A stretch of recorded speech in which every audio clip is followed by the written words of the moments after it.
Hi, I'm John McGannon. I'm an oil painter, and this is my studio. We're in Newport, Rhode Island, and you know, a lot of people ask me, can I come to your studio? And I always welcome them, and I'd like to give you a tour too. So please join me next for a tour of my working studio. So I look at my watch, it's 10 o'clock. I've already painted outside with my friends. We've done a nice little local vignette on Second Beach, First Beach, the Ocean Drive. We've got plenty of material in the area. Now I come back to the studio because many people ask me, what the heck do you do all day in your world? I work like you do at a cubicle. This is my work cubicle, the studio. So firstly, I'd just like to show you around here a little bit. I have a lot of music actually, and I'm sort of pigeonholed into a genre of easy listening, but don't hold it against me. And then down here I have a lot of traditional materials, mediums, varnishes, sun glues, mixing buckets, things like that. You can see here an inventory of a lot of frames actually, and some of the frames I have are painting. Many of these paintings are done here locally. There are sort of our motifs, 1, 2, 3, 29, whatever the case may be.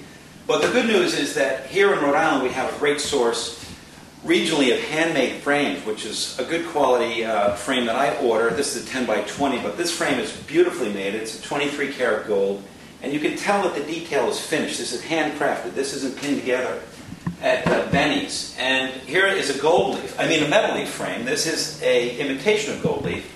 Very difficult to see the difference, but it's a less expensive frame, but it's a beautiful handcrafted frame as well. Again, some of these vignettes are local, and then as I migrate over here, I get into what is sort of my library. It's my reference material. The reference material is typically magazines of the industry, for example, American Art Review, where I advertise frequently.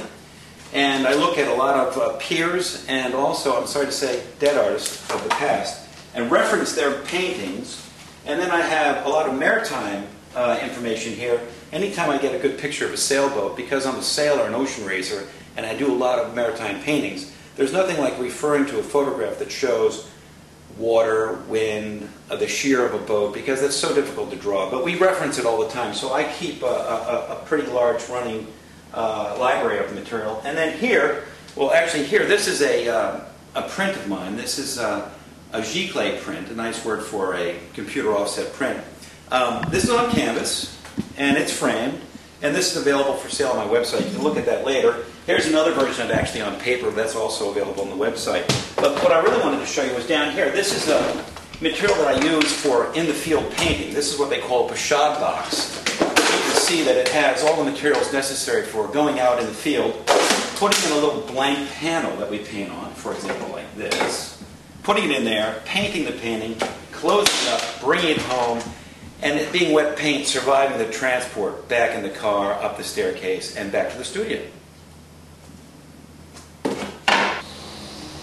Now we've covered the library, I would like to take you over to the other portion of the studio, the work area, featuring the window, a little bit of technology, and the palette and easel area.